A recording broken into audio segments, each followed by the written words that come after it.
F6, F7,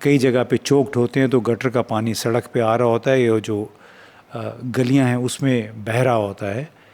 تو انہوں نے کہا کہ اتنے یہ بڑے بڑے گھر ہیں، اتنی بڑی بڑی مارکیٹس ہیں، بڑے نامی گرامی سٹورز ہیں یہاں پہ، لیکن ان کا وہ اپنا کاروبار کر رہے ہوتے ہیں گندگی کے اطراف میں پڑی ہوئی گندگی کی موجودگی میں. تو انہوں نے کہا کہ شاید یہ لگتا ہے کہ آپ کے ہاں سینس آف ہائیجین، یعنی صفائی وغیرہ کا کوئی اتنا خیال نہیں رکھا جاتا. وہ حالانکہ وہ کہتے ہیں میں جو سائن بورڈ لگے ہوتے ہیں ان پہ تو پڑھتا رہتا ہوں کہ صفائی نصف ایمان ہے، جس کا اور یہ باقاعدہ قرآن کا اس میں حوالہ ہوتا ہے. تو انہوں نے کہا کہ اگر واقعی آپ سب لوگ مسلمان ہیں اور صفائی نصف ایمان ہے، تو یہ جو بڑے بڑے کاروباری حضرات ہیں یہ اپنے تئیں صفائی کیوں نہیں کروا لیتے.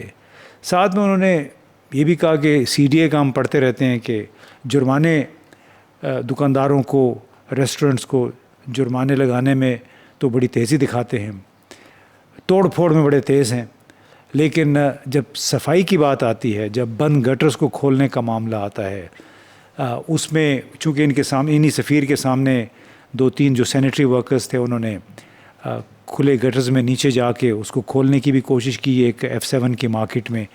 تو انہوں نے کہا کہ یہ ہم کس زمانے میں رہ رہے ہیں یہاں پاکستان میں. ہمارا خیال تھا کہ ایک نیوکلیر ملک ہے، IT کے سیکٹر میں بھی بڑی ترقی کی ہے، گزشتہ سال میں تو کافی برآمدات بھی ہوئی ہیں IT سے متعلقہ.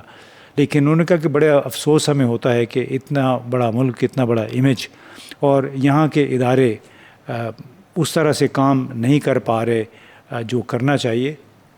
اور دوسری طرف جو لوگ خود بھی ہیں وہ بھی ذمہ داری نہیں لیتے. تو میں پھر سوچ رہا تھا کہ اس کی بنیادی وجہ کیا ہو سکتی ہے. کیا اس کی وجہ ایک یہ بھی ہے، مطلب وجوہات تو بہت ساری ہیں، اور ملک احمد جلال صاحب ایک اکانومسٹ ہیں، انہوں نے ایک آرٹیکل لکھا تو اس میں انہوں نے اس کی نشاندہی کی کہ 1 سال پہلے کہتے میں نے پاکستانی سیاست کی باپائزیشن کے بارے میں لکھا تھا. باپائزیشن کا مطلب ہے کہ بلوچستان عوامی پارٹی باپ یہ جب ابھر کے سامنے آئی تھی تو یہ بنیادی طور پہ جو پولیٹیکل انجینئرنگ کی بات ہوتی ہے اس حوالے سے ملک احمد جلال صاحب نے یہ آرٹیکل لکھا. اور ان کے مطابق یہ ایک ایسا عمل ہے جس کے تحت جماعتیں اسٹیبلشمنٹ کی تابع ہو جاتی ہیں، جو بلوچستان کی باپ پارٹی کا آئینہ دار ہے.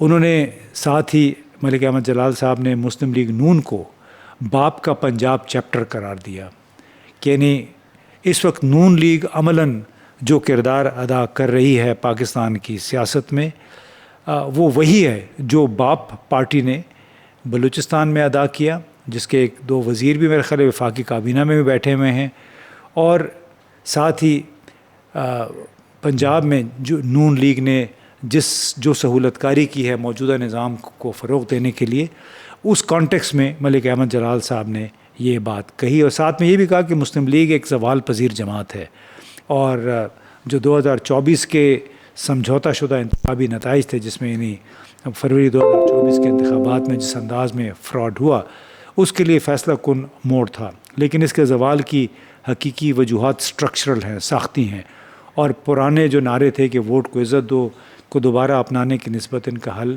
کہیں زیادہ مشکل ہے. اور وہ آپ نے دیکھا بھی ہوگا کہ نواز شریف صاحب معلوم نہیں کیا انہیں خیال آیا کہ جب گلگت بلتستان کی الیکشن کیمپین شروع ہوئی تو ان کو دوبارہ وہاں پہ جانے پہ خود ہی ان کو خیال آیا ہوا کہ چلے میں جاتا ہوں، جلسوں سے خطاب کرتا ہوں.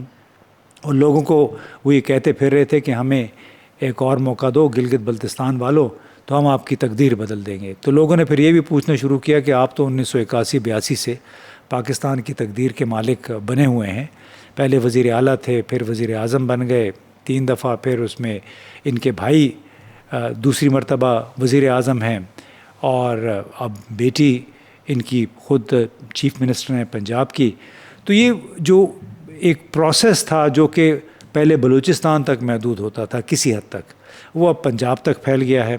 اور اس کے علاوہ آپ کو یاد ہوگا کہ مسلم لیگ کہتے ہیں قائد اعظم کی جماعت تھی، لیکن اس قائد اعظم کی جماعت کس طرح پولیٹیکل انجینئرنگ کا شکار ہوئی، وہ آپ کو معلوم ہے کہ مسلم لیگ فنکشنل بنی تھی، مسلم لیگ چٹھا بنی، مسلم لیگ ضیاء بنی، مسلم لیگ نون بنی، متحدہ مسلم لیگ بنی، معلوم نہیں کتنی مسلم لیگیں بن گئیں.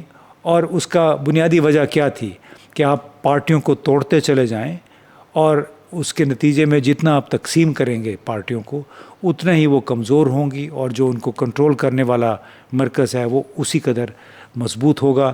تو اسی لیے مسلم لیگ وہی کچھ بن گئی ہے بظاہر، جو کہ بلوچستان عوامی پارٹی ہے. اور پیپلز پارٹی کو دیکھ لیں، اس کی بھی 2 یا 3 اس وقت شاخیں بنی ہوئی ہیں. اور ہمیں نہیں لگتا یہ ہے کہ آصفہ بھٹو زرداری اب تیار ہو رہی ہیں اگلے وزیر اعظم بننے کے لیے. بلاول زرداری سے شاید امیدیں جو ہیں وہ جو لگی امیدیں تھیں وہ شاید ختم ہو گئی ہیں، ہمیں نہیں معلوم. لیکن اس وقت جو حالات ہیں، جس انداز میں معاملات آگے بڑھ رہے ہیں، ایسے یہی لگتا ہے کہ شاید آصفہ بھٹو مستقبل کی وزیر اعظم، کم از کم وزیر خارجہ وہ ضرور بن جائیں نئے سیٹ اپ میں، جب بھی نیا سیٹ اپ آئے گا. اب ملک احمد جلال صاحب نے ایک اور کہانی بھی لکھی، اور وہ یہ کہ 1975 کے بعد سے پاکستان کے 2 درجن سے زائد وزرائے خزانہ رہے ہیں، جن کی اوسط مدت عہدہ تقریباً 20 ماہ ہے. یعنی 25 وزرائے خزانہ جو صرف 20 مہینے رہے. آج کل بھی ہمارے ایک مستقل وزیر خزانہ بھی ہیں، وہ اسحاق ڈار ہیں، ان کا اس میں وہ بھی ان میں شمار ہوتے ہیں جو کہ اصل میں وزیر خزانہ رہے. لیکن اس میں بنیادی طور پہ ملک احمد جلال صاحب کی دلیل یہ ہے کہ جس ملک میں ایک وزیر خزانہ محض اوسطاً 20 مہینے اپنی سروس کرتا ہے، تو وہ اس ملک کو، اپنی وزارت کو وہ سٹرکچر نہیں دے سکتا جو کہ 25 کروڑ کی آبادی کو درکار ہے اس کے معاملات کو، اس کی ضروریات کو پورا کرنے کے لیے. انہیں کہا کہ انڈونیشیا کی ایک وزیر خزانہ تھی، انہوں نے مجموعی طور پر 15 سال سے زائد عرصے تک اپنا یہ عہدہ سنبھالا. برطانیہ کے جیفری ہاؤ اور نائجل لاسن نے مل کر 10 سال تک چانسلر کا عہدہ سنبھالا، یعنی وزیر خزانہ کا. بھارت کے منموہن سنگھ بطور وزیر خزانہ 1991 سے 1996 تک اپنے ملک کی معاشی رفتار کا تعین کرتے رہے. اس کے بعد وہ پھر وزیر اعظم بھی بن گئے. یعنی ایک کنٹینیوٹی تھی، تسلسل تھا سوچ کا اور اسٹریٹجی کا.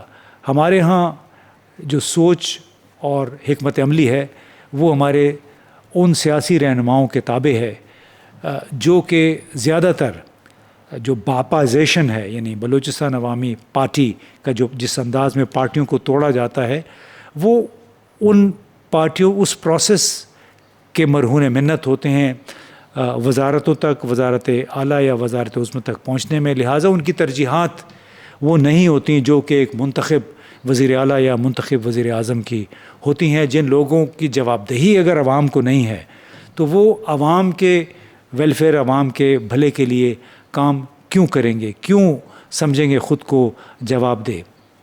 اب ملک احمد جلال صاحب نے یہ بھی کہا کہ ایک وزارت جو 20 ماہ بعد بدل جائے وہ کسی بھی چیز کی اصلاح نہیں کر سکتی.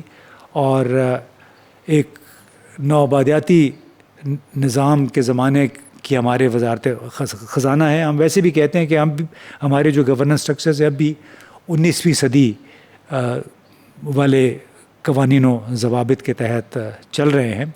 اور اسی وجہ سے یہاں پہ 2 دن پہلے بھی ہم نے ایک ویلاگ میں یہی بات کی کہ جو موجودہ نظام ہے وہ اس انداز میں، وقار وڈو صاحب نے ایک آرٹیکل لکھا تھا، احمد جلال صاحب نے بھی اس آرٹیکل میں، اپنے ایک آرٹیکل میں یہی ذکر کیا کہ یہ نظام اصلاح کے لیے یا عوام کی فلاح و بہبود کے لیے نہیں بنایا گیا ہے. اسی وجہ سے ہم IMF کے پروگرام میں بار بار گئے ہیں، کیونکہ اصلاحات نہیں ہو پاتی. اس لیے نہیں ہو پاتی کہ نظام بنانے والے اگر اصلاح کر دیں گے تو ان کے جو حلبے مانڈے ہیں وہ بند ہو سکتے ہیں. لہٰذا جب تک یہ نظام بنیادی طور پہ یہ طرز حکومت تبدیل نہیں ہوگا، ہماری حکومت کاری بھی تبدیل نہیں ہوگی، اور ایسے لوگ اوپر نہیں آئیں گے جو واقعی خود کو عوام کے سامنے جواب دہ سمجھیں اور عوام کے بھلے کے کام کریں. بہت بہت شکریہ.